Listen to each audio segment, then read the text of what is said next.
Hey everybody, back again with another Nubby's Number Factory video. This one's going to be a little different because it's not about a combo specifically, but this is about the build that I'm going to attempt to use to beat the challenge mode Expiration Date.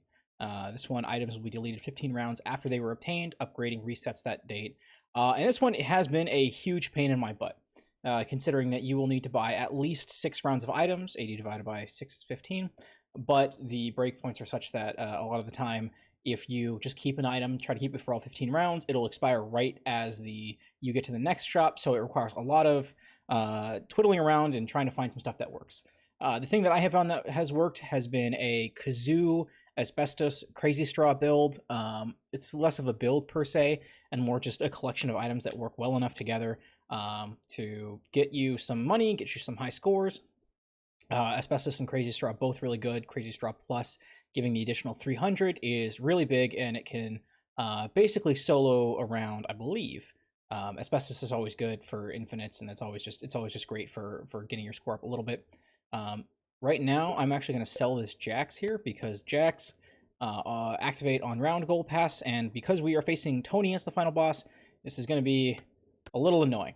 However, we do have Void perk to help us out, trigger a few crazy straws. Warlock perk, I don't think is going to do anything, but Kebab perk is also going to do crazy straws. This might not work. We might have to swap something out and do like an asbestos instead of a crazy straw. But we've also got Gourmet perk a couple of times to grab crazy straw and waffle perk as well. So we're going to have a couple triggers. We're going to see how this goes. This has not been a, first peg pops, you instantly win the round.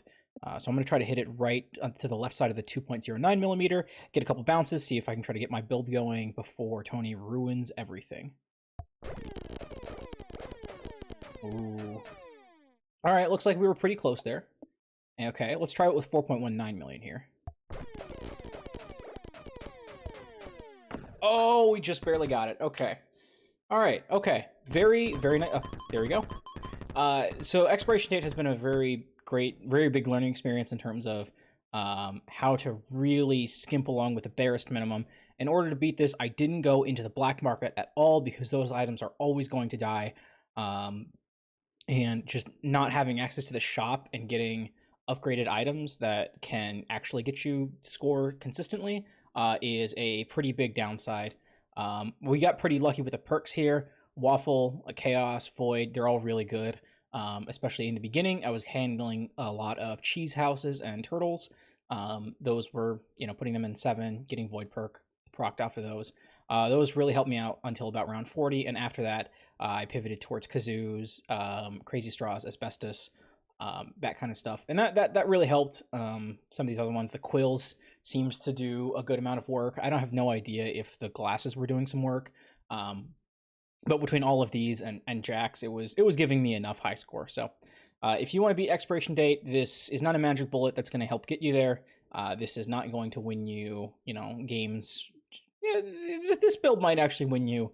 I mean, if it can win me games on Expiration Date, it can win you games on most other modes. But it's definitely not the strongest thing. But sometimes you just gotta make do with what you got. So keep trying out there. Let me know how you guys beat Expiration Date if you have beat it yet. I'm definitely thinking that there are more powerful strategies to use, but what they are, I have not figured out yet. So thanks for watching, and I'll see you in the next one. Bye-bye.